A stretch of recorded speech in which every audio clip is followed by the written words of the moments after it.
A torcida do Flamengo definitivamente está vivendo tempos difíceis.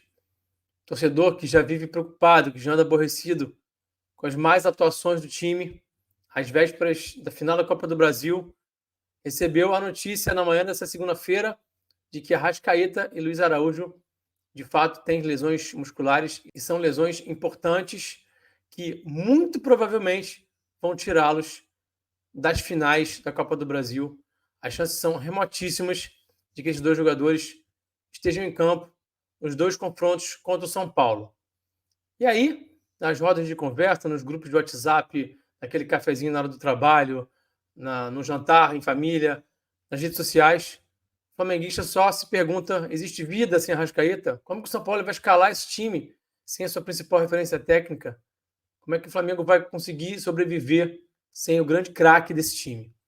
Então, é sobre esse assunto que eu quero falar no vídeo de hoje. Quero falar um pouquinho sobre a importância do Arrasca, trazer alguns dados, alguns números e também, obviamente, montar aqui possíveis times, possíveis esquemas sem o uruguaio, sem o camisa 14, o grande referencial, o grande craque do Flamengo. Então, vai deixando o seu like, vai se inscrevendo no canal se você não for inscrito, que eu vou rodar a vinheta e na volta vamos falar de tática?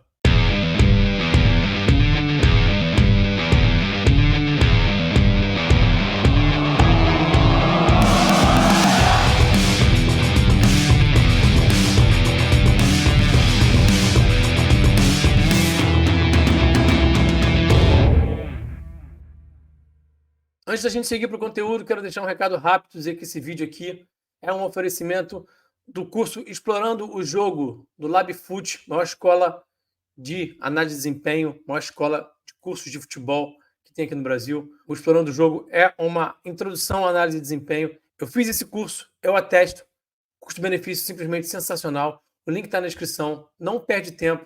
Você tem aí o valor de R$ 149 ou parcelas de 15 por mês. 15, gente, é muito barato para você iniciar os seus estudos aí sobre análise de desempenho, tá bom? Então, vai no link da descrição, compra o seu curso Explorando o Jogo, vale muito a pena, tá? Então vamos seguir lá para o conteúdo e vamos falar dessa situação do Flamengo sem Arrascaeta. Bom, tá aí a thumb do vídeo, Arrasca fora e agora. Como é que São Paulo pode armar o Flamengo sem sua principal referência técnica? Essa é a pergunta que todos os flamenguistas estão se fazendo e é a pergunta que eu me proponho a tentar responder, né? Vamos falar aqui sobre possibilidades. Eu não tenho nenhuma resposta final, obviamente, e também não sei o que escala o time. Alguns números do Camisa 14. 9 participações em gols no Brasileirão, 4 gols, 5 assistências, 9 grandes chances criadas também no Brasileirão, né? É o segundo, só está atrás do Eduardo do Botafogo. 85% de acerto dos dribles, também é o número do Campeonato Brasileiro. Na Libertadores ele tem 2 assistências, 2 desarmes em média por jogo, tá? E na Copa do Brasil, 2 gols e 2 assistências. O segundo semestre do Arrascaeta é excelente, é arrasador, avassalador. Ele vinha de uma sequência de jogos muito grande e os números são muito impressionantes. Participou de 12 dos 19 gols marcados pelo Flamengo, é um total de 63% de participação em gols. É o grande jogador desse segundo semestre do Flamengo, está jogando demais, ou melhor, estava, né?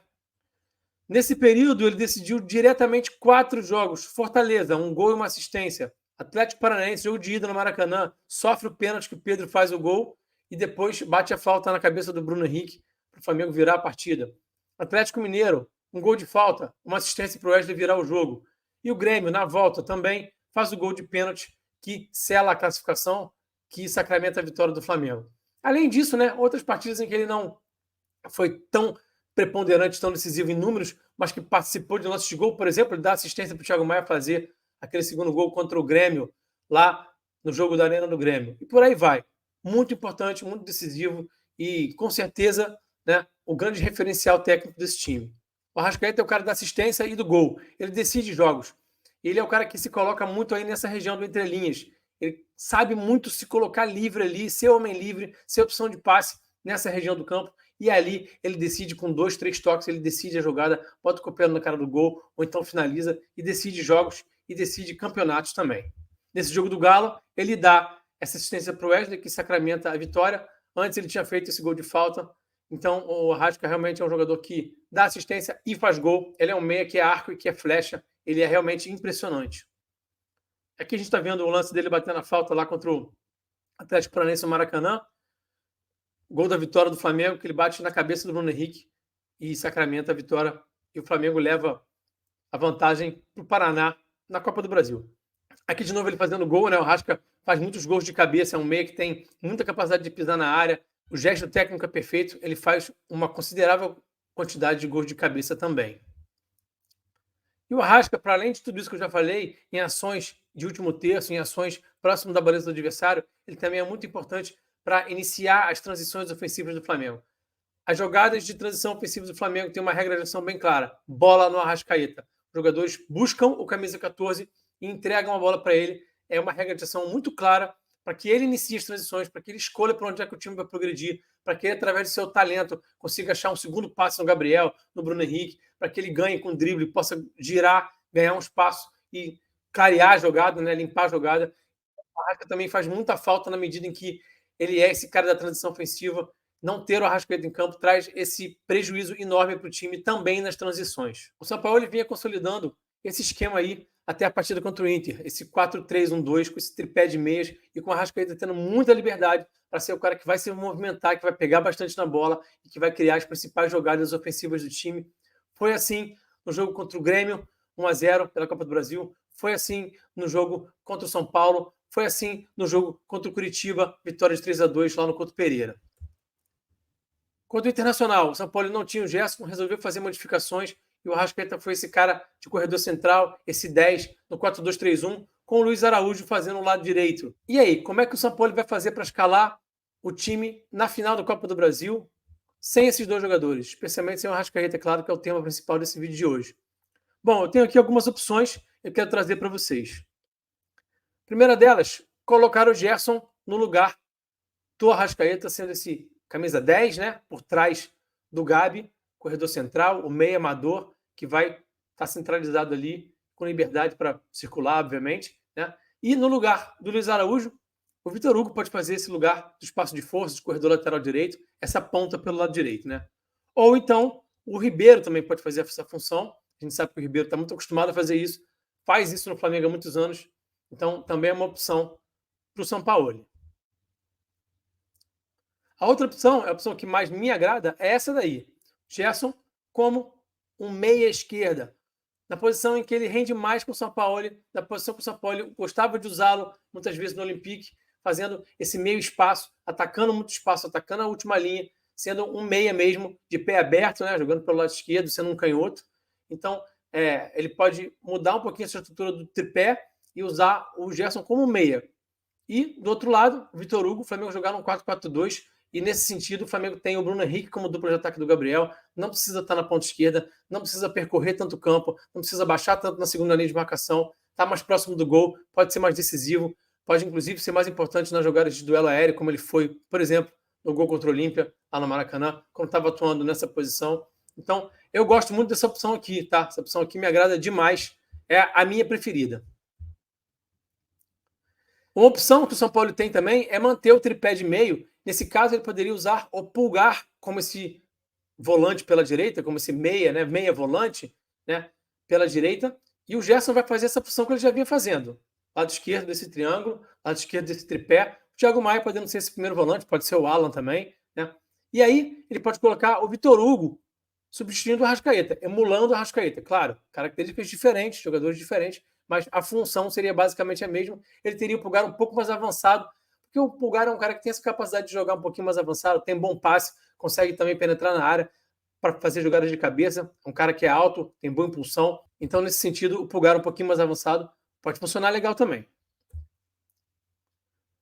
Se ele quiser ser um pouquinho mais ousado, o São Paulo pode usar o Pulgar como camisa 5, como primeiro volante, e ter o Gerson e o Ribeiro como esses dois caras do tripé de meio, né, por trás do Vitor Hugo. E o Vitor Hugo fazendo a função do Arrascaeta.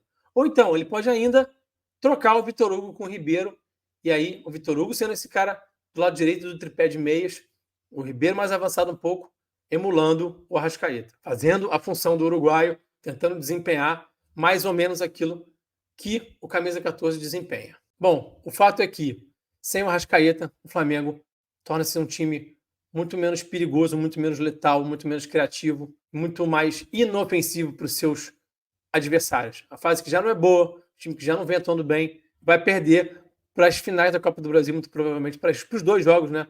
Dia 17 de setembro no Maracanã e 24 de setembro no Morumbi, o seu grande craque, o seu grande referencial técnico. Então, agora, mais do que nunca, o Sampaoli, que aparentemente vai ficar no cargo, né? Segundo Rodolfo Landim afirmou aí durante o sorteio das finais da Copa do Brasil, já que ele vai seguir, vai ficar, então, a responsabilidade dele tomar a melhor decisão, fazer as melhores escolhas e a torcida do Flamengo espera que dê tudo certo. Não vai ser fácil, a fase já não é boa, o time já não está bem, tem um adversário duro do outro lado, segundo jogo no Morumbi e agora também, muito provavelmente, sem Arrascaeta. Mas também é bem verdade que muitas vezes o Flamengo é um clube que sempre se supera na adversidade e tira aí alguns coelhinhos da cartola, a torcida nesse momento tende a chegar junto, tende a crescer muito também e apoiar muito o time.